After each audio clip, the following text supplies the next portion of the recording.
How fast can a child learn a musical instrument compared to an adult?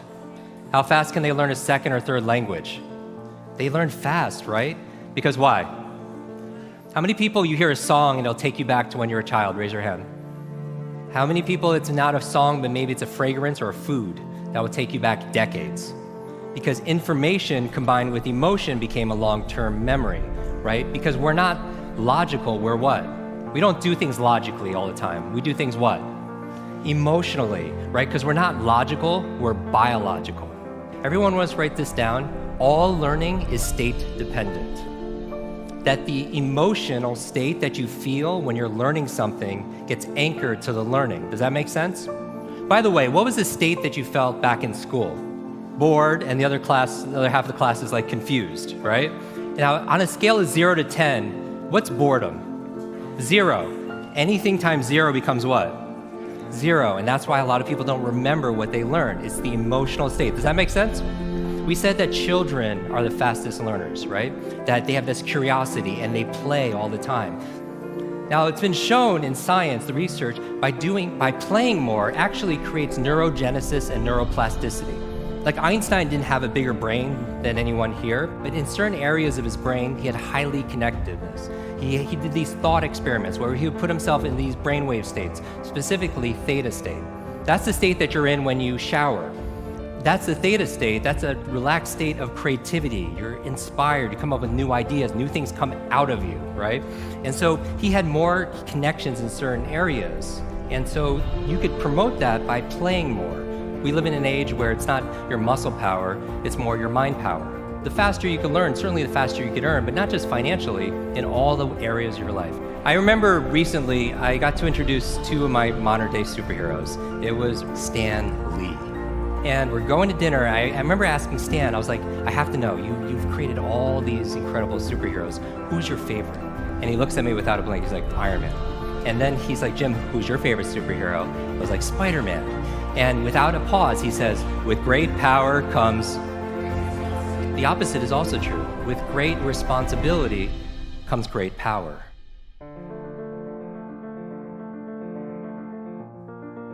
When you take responsibility for something, you have great power to what? To change things, to transform things, to make things better. You want to build a physical muscle, you give it what? Nutrition. Same thing with your mental muscles.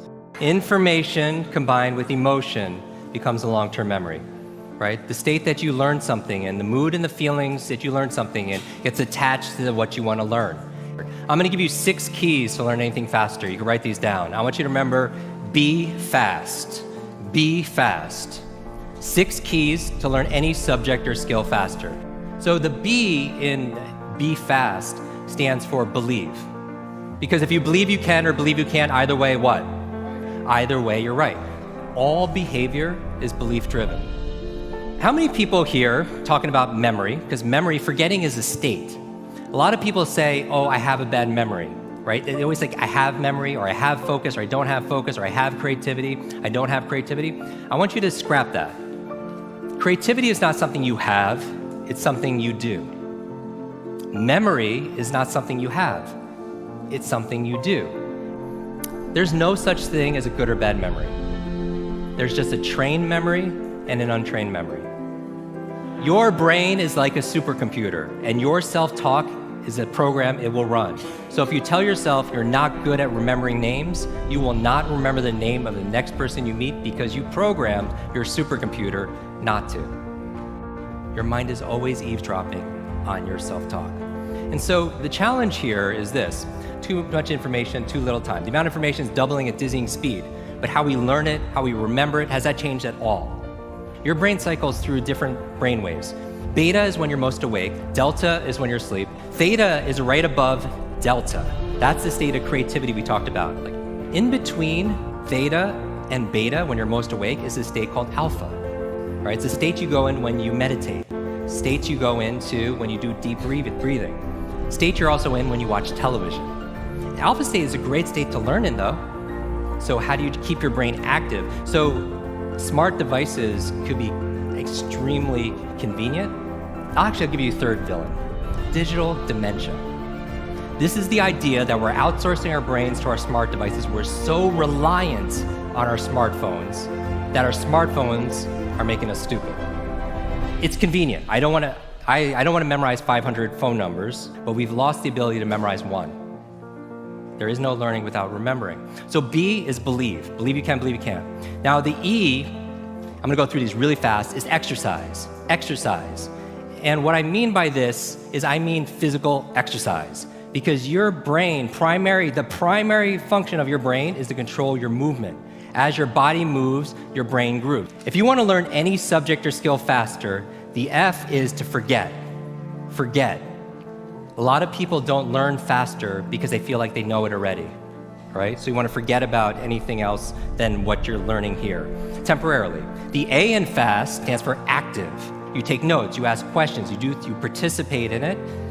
The S in FAST stands for state, that all learning is state dependent. All learning is state dependent. I never want to learn in a bored state, right? Most people, like when they read, they're in a bored state. People wonder why they don't remember what they read. So control your state. Finally, the T in FAST and B FAST stands for teach. You learn with the intention of teaching it to somebody else. If you had to teach this to somebody when you got back home, your team, your family, your friends, would you learn it differently, right? So you learn with the intention of teaching to somebody else. Because when you teach something, you get to learn it twice. Let me close with this. When I got home, there was a package waiting for me. I opened up. I don't know if you could put the slide on, please. I opened it up, and there's this photograph. There's a photograph of me and the entire cast of X-Men.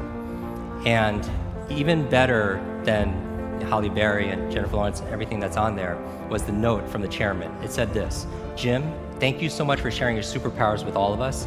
I know you've been looking for your superhero school since you were a kid. Here's your class photo. So my question for you is this: if you could go back to that child inside of you, that younger self, and right now tell them something that they need to hear, what would that be? And if you were to go in the future, 1 year, 2 years, 5 years, 10 years ahead in the future, I believe you have wisdom inside of you. I believe you have greatness inside of you. If you were to project 10 years ahead of time and look back on this day right now, what does your current self need to hear from your future self? I have a quote that I get quoted on more than anything else. It talks about an egg and stress, that your egg is like your life, that if an egg is broken by an outside force, life ends. But if it's broken by an inside force, life begins. And all great things begin on the inside. Thank you very much.